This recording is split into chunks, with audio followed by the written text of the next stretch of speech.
Bajet paling besar, tapi hasilnya itu yang difikirkan untuk sistem pendidikan negara dan industri pendidikan negara. Di mana kita berada dalam PRU 15, semua gabungan besar ada misi ini. Tapi di mana kita sebenarnya? Ikuti last lap.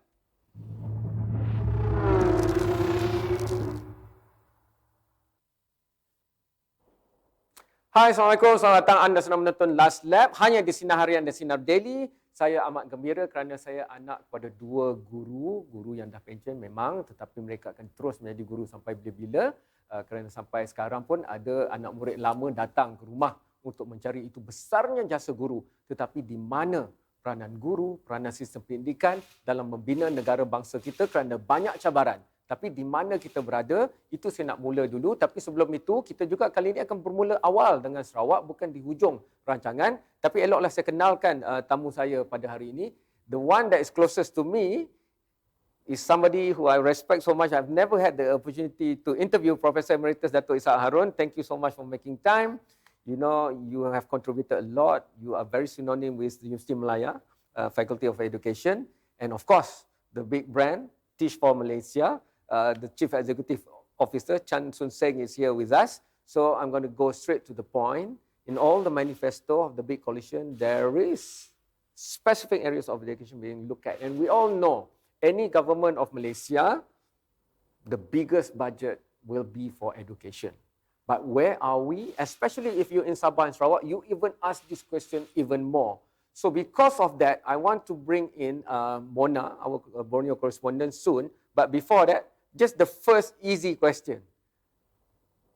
Di mana sistem pendidikan kita sekarang?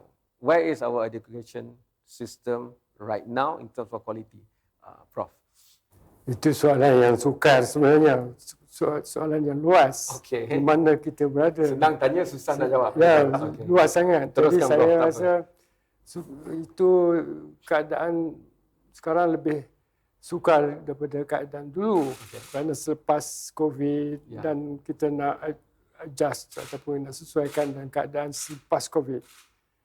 Dalam COVID 2 tahun tu kita banyak terjejas, learning loss lah, keciran lah sebagainya.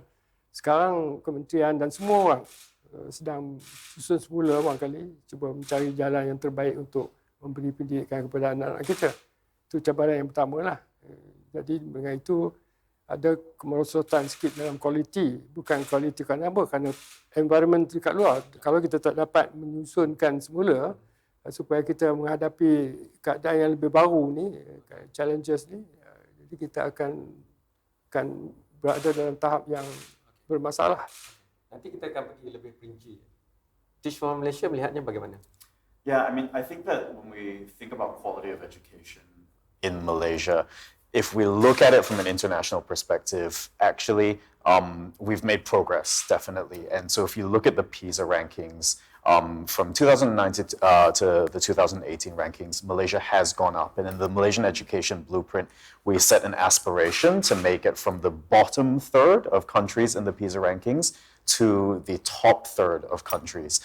So Malaysia has gone up. We're in the middle third of countries, but we are still very, very far behind our aspirations. And I think the people that we're looking to compete against, if we just look across the border, very big difference between Malaysia and Singapore. Okay.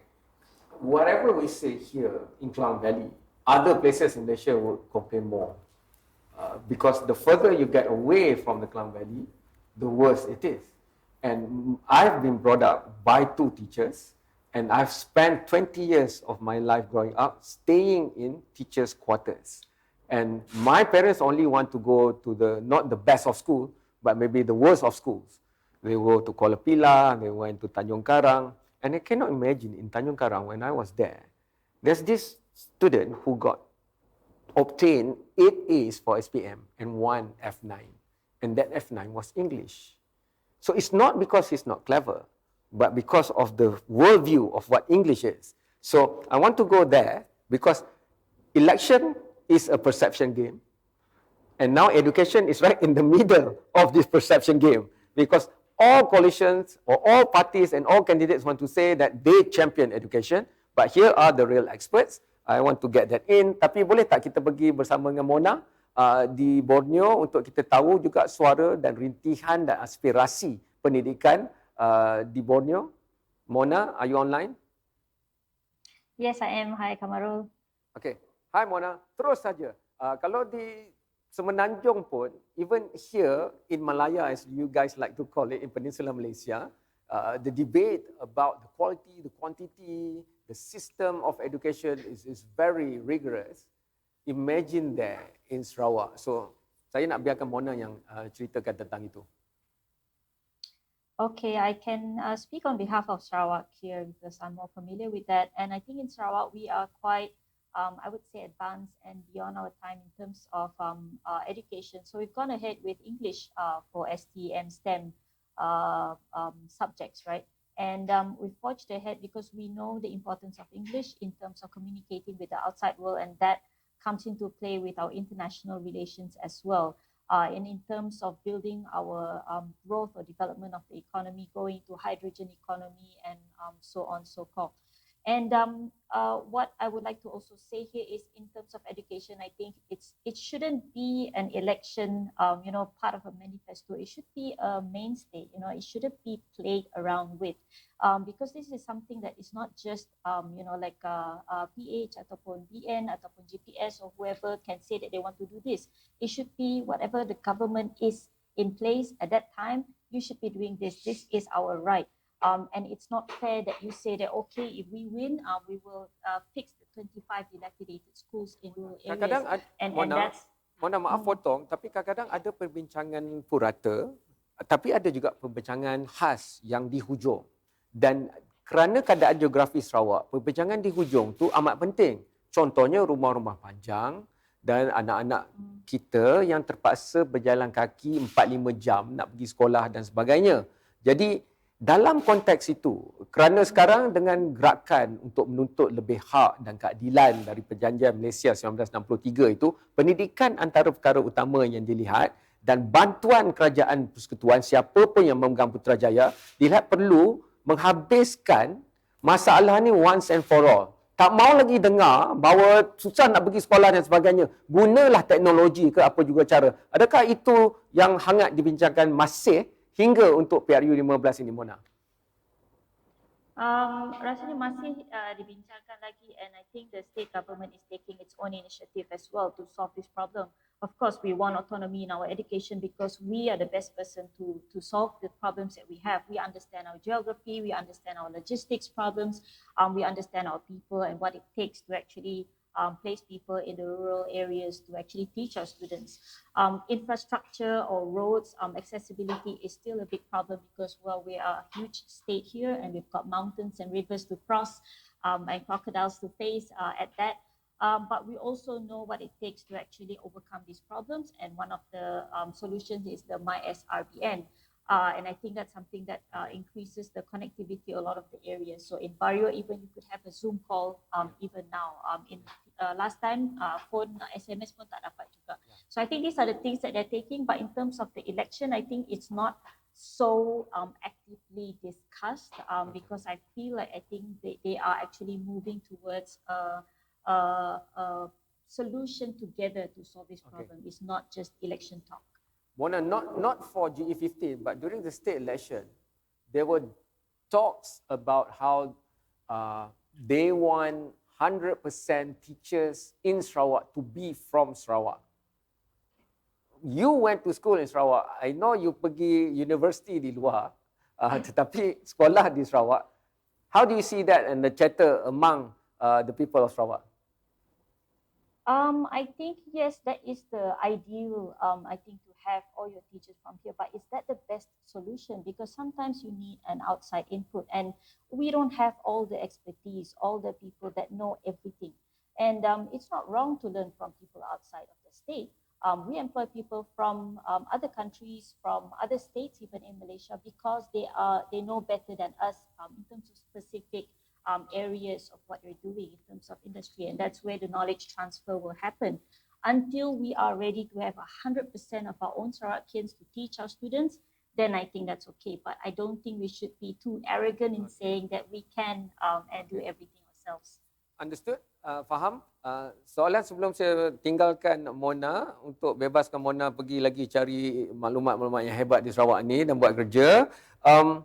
Sarawak seems to be bucking the trend in the UEC recognition, the utilization of English, for example. So, do you hear chatter or any more different things that Sarawak will buck the trend of federal for education? In terms of that, I don't see or I don't hear anything or any other chatter about in terms of education lah.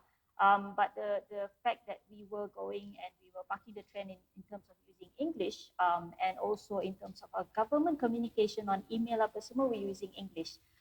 So I think that's something that is making us proud because we know how important it is. It's not to say that Bahasa Malaysia that we're not going to always disregard it, but we understand the importance of English and that's what we feel is important and we're happy with that. We're happy that we're bucking the Tapi trend. dalam satu manifesto ada tentang nak bina universiti awam lebih banyak lagi di Sarawak. Saya rasa itu mungkin dah lama dah orang Sarawak cakap kan. Yang itu dah lama and also our international schools that we are going to have, I think ada 6, I think Abang Joe mentioned that will be built. I also see some of the development happening for the international school. I think that's a good move forward. And that again is actually putting Sarawak on the international front. Thank you. Terima kasih banyak Mona. We'll cross with you hopefully very soon tomorrow. I'll see you then. Terima kasih. Alright. Okay, saya nak balik kepada dua tamu saya, Prof Ishak dan Saudara Sun Seng. Mungkin Prof dulu. Prof dekat Fakulti Pendidikan Musim Melayu pun tentunya dilahirkan guru-guru untuk sebelah Borneo dan sebagainya. Jadi bagaimana Prof melihat jurang yang terbentuk sekarang ni sebenarnya berasas daripada sejarah yang kita warisi dan sebagainya tentang sistem infrastruktur dan juga kualiti pendidikan di Sabah dan Sarawak. Terima kasih banyak. Tapi saya tentang infrastruktur tu, minta maaf, saya tidak begitu. Bukan bidang Prof. Okay. Saya tak pergi buat survey, tak buat kajian di sana. Yang kita latihlah guru-guru untuk mengajar matematik, sains, bahasa Inggeris, semua subjek lah. Dan di antara mereka semua dah terlatih kalau dah lulus. Tentang penempatan guru itu di Sabah, Sarawak itu terpulang kepada kementerian juga. Dan kalau mereka di tempat, di antara ramai juga di antara pelajar saya yang di antara Sabah, Sarawak. Itu betul tu. Bila saya melawat ke sana, mereka gembira lah nak mengajar di sana. Tapi setelah 5-6 tahun, mereka juga nak balik ke Kelantan, ke Pulau Pinang, ke di mana juga di tempat asal. Mula asal-asal dulu lebih ramai guru ataupun guru lah dari Malaysia pergi Semenanjung Malaysia ke Sabah dan Sarawak. Tapi bangkai lately ni lebih ramai juga, lebih tinggi peratus orang tempatan. Adakah sebab persepsinya kalau guru Semenanjung, komitmen mereka ketika berada di Sabah Sarawak itu agak terkesan dengan hakikat mereka jauh dari tempat asal dan perasaan ingin pulang dan sebagainya? Ya, tentu ada tu. Adalah terasa bahawa kalau 5 tahun berada di pedalaman, mereka juga ingin keluar. Saya ingat siapa pun begitu. Kalau mereka daripada Kuching pun, kalau ada di Mekah jauh, jadi dia juga nak balik sini. Dia ada semacam rotation lah, penempatan gitu. Saya juga dengar cerita daripada bekas pelajar saya lah tentang hal ini. Dan biasanya ada juga yang kahwin dengan orang-orang tempatan. Jadi itu bangji peratusnya kecil lah. Tapi di antara kedua pihak ni, iaitu guru-guru dari Sarawak sendiri dan guru-guru dari asal di Semenanjung, saya ingat dari kualiti guru sama. Betul dilatih dalam keadaan sistem yang sama. Saudara Sun Seng, tentunya, if you look at the geography in Sabah and Sarawak and the infamous issue of Viviana, a university student having to climb the tree just to get access to broadband, if we can help the worst off, surely the rest is easier. Yeah, I think Teach for Malaysia has had the privilege of working both in Sabah and Sarawak in the past, and I think that we see some of the challenges across both states, right? You have some incredibly rural schools in those states. And there's also just a huge lack of, like you mentioned with Viviana, just the infrastructure that enables students learning. I think that the point that Mona brought up was something that's really important, right? So when you think about what are some of the challenges and some of the issues, is really how do we empower the states to have more autonomy or the right level of autonomy to make decisions that matter towards the local context. I'll give you an example, right? So we have a very centralized curriculum, a very centralized national curriculum. And one of the things that, although it does recognize the peoples of Sabah and Sarawak, it recognizes more the main ethnic groups of Malaysia. So for a child growing up, for example, teacher from Malaysia, we worked in Semporna, the majority of the people in Semporna are Bajau. But what they learn about in their textbooks is oftentimes most predominantly Malay culture, Chinese culture, Indian culture. Most of these kids have never seen an Indian person in their life. And so I think that there are things that we need to shift towards. How do we enable states to have more autonomy around the decisions that are happening in education that's related to their states? And when we think about the issue of teachers, right? There's the push towards having all of the teachers from Sarawak, but actually, what is the real issue there? I think the real issue is that states don't get to choose who teaches in their states, because Decided by district. it's a federal issue, and so the state then just receives a whole bunch of teachers from the federal system, but they don't have a choice, right? And so if you allowed teacher selection to be at the state, and actually really it needs to be at the school level, that's where you're going to be able to enable the local leadership to be able to decide who should be teaching in our schools, whether they're Sarawakian, whether they're from Semenanjung or not. I think that if we give local leadership decision-making power, they'll make the decisions that are most appropriate to their local context. Prof, nak komen tentang perkara itu? Saya nak komen tentang content. Saya beri content bahasa Inggeris. You say more Sarawak-based or local-based content in English. My understanding, based on my research, the content of English textbooks are all from England. Okay. So they will teach what? 4 seasons. Winter, summer and so on. Yeah. And then they will talk about the Halloween, Christmas, Easter. Now, what kind of content is there? It is European content. It is not local-based. And children would be looking at the characters like Stephen, not local characters, not even local friends, not even local trees. Learning English. So I'm sad to see that this sort of thing is now done and imported. They call CEL effect. Cara mengajar bahasa Inggeris, gunakan kaedah kononnya, kaedah sana, orang barat. Padahal kita buat pengajaran local base, keadaan murid di berlainan, Kelantan berlainan sikit daripada Cari Malim, dan juga berlainan daripada Kuching dan Seri Aman. Jadi kita kena ada tu. Saya ambil Inggeris sebab Saudara Chan teaches English. I also interested in English.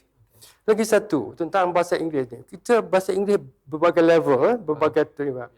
Kalau saya nak ajar bahasa Inggeris tahun 1, dia belum lagi tahu even abjad, ABC. Asas tak ada. Kalau kita gunakan buku tu, nak baca apa? Dah tinggi dah, dia kena belajar how are you, menyanyi lagu-lagu Inggeris yang dia tak faham. Jadi yang saya kata local base. Local base saya setuju. Pendekatannya tu dan juga kaedah pedagoginya tu naklah sesuai dengan pelajar. Tak bolehlah satu size untuk That's correct. Tak boleh one size fits all. Tapi kita ada rangka lah. Tapi dalam tu kita ada flexibility. I am for flexibility. Both in the way you teach, your student. Ini memerlukan perubahan kecil ke besar, struktur atau bagaimana? Ini, sorry saya tambah. Sebenarnya very simple je. Tak usah buat bahasa Inggeris. Contoh saya ambil bahasa Inggeris senang. Local base lah. Tak payah import satu jenis buku untuk satu negara ni. Dan untuk dihantar pula guru orang daripada orang luar nak ajar kita, nak ajar cara mereka. Mungkin untuk Sabah lain, untuk Sarawak lain. No, tak juga. Tak ingat. It's not local Sabah Sarawak. It's not negeri based. To me, it's the latar belakang children. Okay. If they are poor, they have got to be treated as at that level. Whether they are Chinese, whether Sarawakian, whatever. Tapi Prof, kalau isu macam asyik ada contoh Cina, Melayu, India, sedangkan itu mungkin untuk Semenanjung, tapi tidak di Sabah Sarawak. No, itu very. Okay. These are all being played, highlight tu. Tapi bagi saya, yang important sekali untuk pembelajaran ialah asasnya di mana. Okay. Kalau dia asas mula di situ, kita ajar dia tambah lagi sikit supaya dia dalam 5 kali kita ajar, yakin. Kita buat eksperimen dah. Okay. Budak yang tak boleh, kita mulakan where they are. We have got level 1, 2, 3 sampai 12. Kita di level 4. Kita ajar level 4, kemudian level 12. Dia ajar level 12. Kalau kita ajar level 4, then boring. Begitu juga, it's not based on agama, it's not based on Cina, Melayu, tak ada. Okay. So it's very simple and neutral. And the teachers also seronok nak mengajar budak tu, lepas dia mengajar budak suka. Kenapa secara praktisnya sistem kita tidak begitu? Patutnya begitulah, saya kata patutnya. Sebab tu kita kata jangan ambil buku daripada luar negeri ni. Okay. Nah, ni buku ni. Buku, minta maaf saya cakap. Tak apa, terus. Ya. Pendidik memang banyak buku. Ini buku ni. Okey. Betul tak? Ya. Ini buku ni. Buku ni satu lagi sopa betul. Ni bagi tahulah saya ceritanya sikit. Buku ni 4 seasons. Kita ambil 4 seasons. Belajar ni year in year out. Ajar 4 seasons. Autumn mula dengan autumn, atau winter, atau apa soalan lah. Kemudian, what do you do project to be done during snow? Apa cerita ni? Kalau musim buah-buahan durian, kita buat projek durian. Takkan kita nak buat relevant lah. Relevant and meaningful. That's what it is. And it cuts across. Bukan, it's not meant to be local based saja. I mean, it cut across. Kalau local based tu nelayan, guna sikit lah example nelayan. Very simple actually. The whole system should be like that. In my view lah. Why is it not like that? And so I think that we operate in a highly centralized system. Okay. And Malaysia culturally, we have one of the highest power distance cultures in the world, right?